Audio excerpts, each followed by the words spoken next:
Okay, let's talk about the pigeon pose.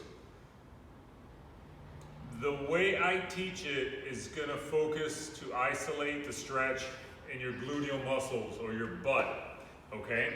So if you're doing this in yoga, you know how to do it the way I teach you, and then once you master this movement, you can kind of progress to how you've been taught. So I'm going to start with my right hip.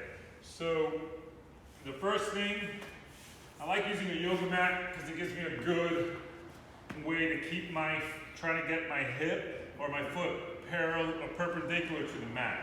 So I want to stay as perpendicular as possible. If you cannot do this because you have knee pain, it's okay to flex your knee a little bit, but you want to maximize your hip external rotation, okay?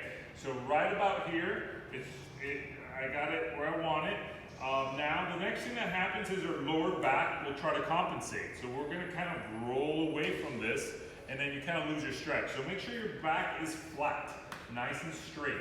So right here, my shoulders are relaxed, again, long neck, and I'm going to focus on decreasing the distance between my right butt cheek and the yoga mat. So I'm going to work my way back until I feel a deep stretch in my right glute. At this point, I feel pretty good. I have a good stretch. I'm just going to work on my breathing and hang out here.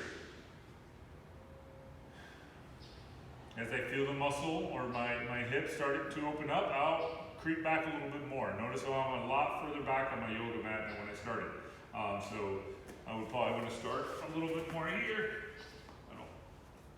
Just like that. I don't recommend coming down on your elbows until you feel like you can forward fold without losing your lumbar straightening. So if you start to relax your back and you roll forward, you're going to lose your stretch. So keep the back flat. If you're able to come down, great. But most people cannot do this without training or a lot of work. Same thing goes to the other side. I'm a little stiffer on my left. Get it perpendicular.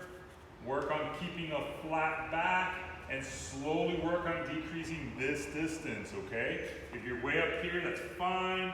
Just keep working, and through time. It'll take you months and months and months to kind of get that kind of back.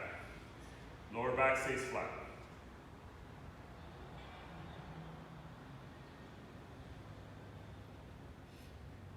All right. I find great benefits of adding this stretch if you have lower back pain or lower back tightness.